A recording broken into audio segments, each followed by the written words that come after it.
क्या बाइबल भी कर्म के नियम को मानता है? किसी ने ऐसा सवाल पूछा कर्म के बारे में, भैया आपने सिखाया लेकिन बाइबल भी तो कर्म के बारे में सिखा ही रहा है, बाइबल में भी क्लियर कट लिखा हुआ है, हर एक चीज के बारे में बताया गया है, बाइबल भी कर्म को मानता है। वो अक्सर गलातियों 6:7 को कोट करते हैं, अपने आप को मत छलो, परमेश्वर को बुद्धू नहीं बनाया जा सकता है, क्योंकि जो जैसा बोएगा वो वैसा। तो ये क्या हुआ? कर्म। लोग ऐसा सोचते हैं कि ये कर्म है। तो मैं थोड़ा सा कर्म और बाइबल यानी परमेश्वर का वचन क्या कहता है, किस तरह से कहता है, उसको हम समझने का कोशिश करेंगे। कर्म का जो सिद्धांत है ना, वो हमारे आत्मिक बातों से और जीवन के बाद के जीवनों से जुड़ा हुआ है। कर्म का सिद्धांत ऐसा बताता है, कर्म का सिद्धांत वहां पे सीमित नहीं है कि तुमने आज किसी के लिए खड्डा खोदा तो कल कोई तुम्हारे लिए खड्डा नहीं खोदेगा। आज तुमने किसी को अच्छा किया तो कल कोई तुम्हारे साथ अच्छा नहीं करेगा। खाली कर्म यानी कर्म का सबसे बड़ा कार्य यह है, कर्म के सिद्धांत का जो दुनिया में लोग मानते हैं वो ये है कि तुम्हारा आज का जिंदगी, तुम्हारी आज की पीड़ाएं, तुम्हारे आज के तकलीफें कहीं ना कहीं तुमने कोई ना कोई जन्म में कभी ना कभी किए हैं, जिनका भुगतान तुम आज कर रहे हो। यानी उनका सबसे बड़ा पहला आइडिया यह है कि तुम्हारे पिछले जन्मों का सजा है, जबकि बाइबल इस चीज को एकदम खारिज कर देता है कि कोई ऐसे जन्म है ही नहीं। मनुष्य की नियति के लिए तय है कि हम एक बार पैदा होते हैं, फिर मरते हैं और फिर हमारा न्याय होता है। तो ये एक बात बड़ा ही स्पष्ट है कि हमारे पास सिर्फ और सिर्फ एक ही जन्म है जो ये है और जो इस जिंदगी से जुड़ा हुआ है। इसके पहले ना कोई था, ना इस जन्म के बाद कोई दूसरा जन्म होगा। इसके बाद हम सिर्फ अनंतता में या तो परमेश्वर के संग या तो परमेश्वर से अलग, एक ही बात हो सकती है इन दोनों में से। तो इसीलिए कर्म का जो सिद्धांत है वो हमारे आत्मिक बातों से बहुत जुड़ा हुआ है। लेकिन बाइबल में जो ये बात लिखा गया है कि तुम जैसा बोगे वैसा काटोगे, जैसी करनी वैसी, ये हमारे शारीरिक और आत्मिक दोनों से जुड़ा हुआ है। हमने ये लाइन तो पढ़ लेते हैं कि तुम जैसा बोगे वैसा काटोगे, लेकिन अगर आप इसका अगला वचन पढ़ो, आगे क्या लिखा है? जो अपनी काया के लिए बोएगा, काया यानी शरीर के लिए बोएगा, वो शरीर से विनाश की फसल काटेगा, लेकिन जो आत्मा के खेत में बोएगा वह आत्मा के द्वारा अनंत फसल काटेगा। तुम शरीर के लिए काम कर रहे हो, शरीर का तुम्हें इनाम मिलेगा। तुम आत्मा के लिए काम कर रहे हो, तुम्हें आत्मिक इनाम मिलेगा। ये बात को और बेहतर समझने के लिए हम इस बात पे भी देखें कि there is a difference in, इस बात में फर्क है between punishment and reaction, effect. यानी सजा और इफेक्ट को क्या बोलते हैं? असर। सजा और असर में बहुत फर्क है। अगर बाइबल भी कर्म में मानता होता तो हम में से कौन बच पाता? हमने इतने सारे गलत काम किए, इतने पाप किए, कौन सा सजा अपने को मिला है? कोई नहीं। सारा का सारा सजा परमेश्वर ने उठा लिया है। लेकिन बाइबल इस बात को बड़ी स्पष्टता से समझाता है कि तुम्हारे बोए हुए चीजों का असर तो तुम्हें भोगना पड़ेगा यार, शारीरिक रीति से, आत्मिक रीति से नहीं। इस जीवन के बाद अनंत जीवन में तुम्हें उसका कुछ भुगतान नहीं करना है। समझो आज मैंने किसी के घर जाके पैसा चुराया, तो आप क्या सोचते हो? आप कोई मेरे घर आके पैसा चुराएगा? नहीं, जैसा करूंगा वैसा भरूंगा ना।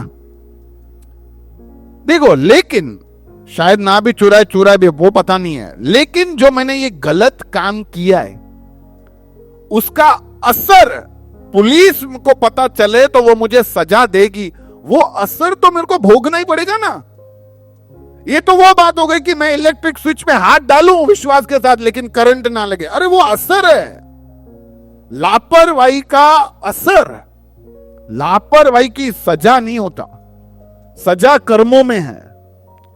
आज हम हमारा जिंदगी हमारे हिसाब से जैसा जीना चाहे जी सकते हैं, कोई रोक टोक नहीं है, लेकिन अगर आप अंत तक भी अपनी जिंदगी ऐसे ही जीते रहे उसका फिर आपका न्याय होगा। लेकिन अगर हम अपने जीवन को सुधार लेते हैं, हमारे जीवन को बदल देते हैं, हमारे जीवन को परमेश्वर के अधीनता में ले जाते हैं, फिर हम अनुग्रह से जीते हैं। हमें कर्म के हिसाब से जीने का जरूरत नहीं है। और बेहतर समझाता हूं, समझो एक चोर व्यक्ति है, गांव में चोरी करता था, अब वो सुधर गया है। अब भी गांव में चोरी होती तो पहले किसके घर जाएंगे? तो वो क्या बोलेगा? मेरे कर्मों की सजा है। सजा नहीं है, ये तेरे कर्मों का असर है। This is the repercussion. वो उसके कहते पानी में पत्थर मारते तो लहरें आते हैं ना, फैलते हैं, वो उसका असर है।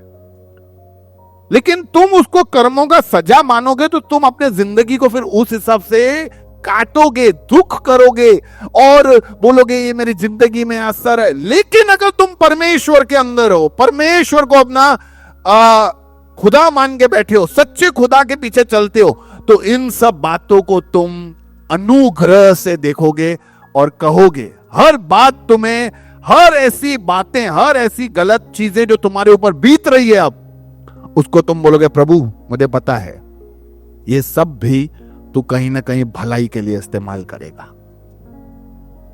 इसीलिए कर्म का सजा और असर थोड़ा फर्क है। आज हमारे जिंदगी में बहुत सारे असर हो सकते हैं, लेकिन हम अगर परमेश्वर में बने रहेंगे तो वो परमेश्वर हमें अनंत जीवन जरूर देगा।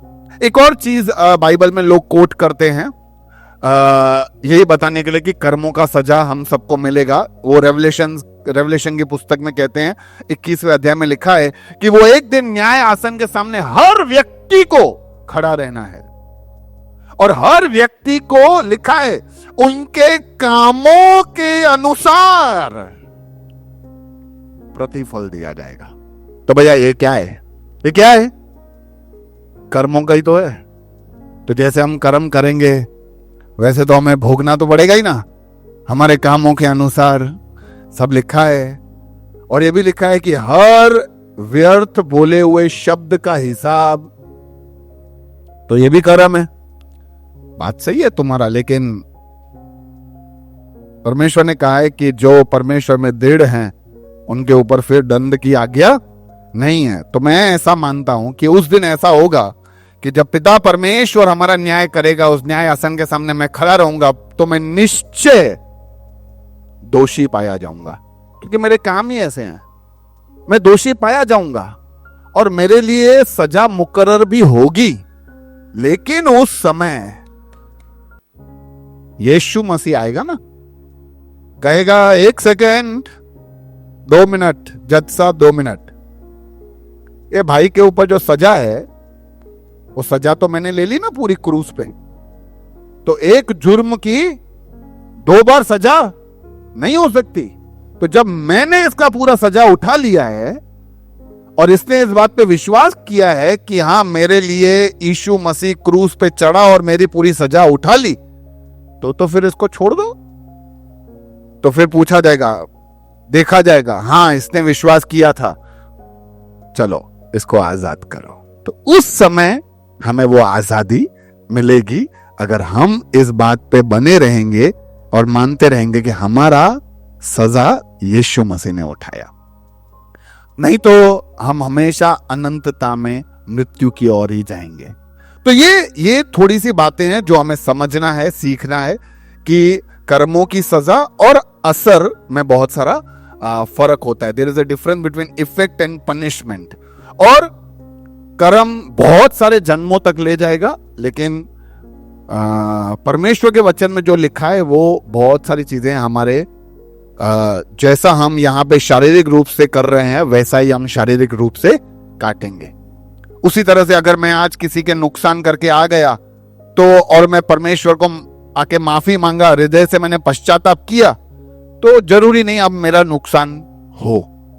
ठीक है, अब मैं परमेश्वर मुझे इस तरह से बदलेगा कि अगर मेरा नुकसान होता भी है तो भी मैं उसको अनुग्रह की दृष्टि से देखूंगा और परमेश्वर के अनुग्रह में चलूंगा।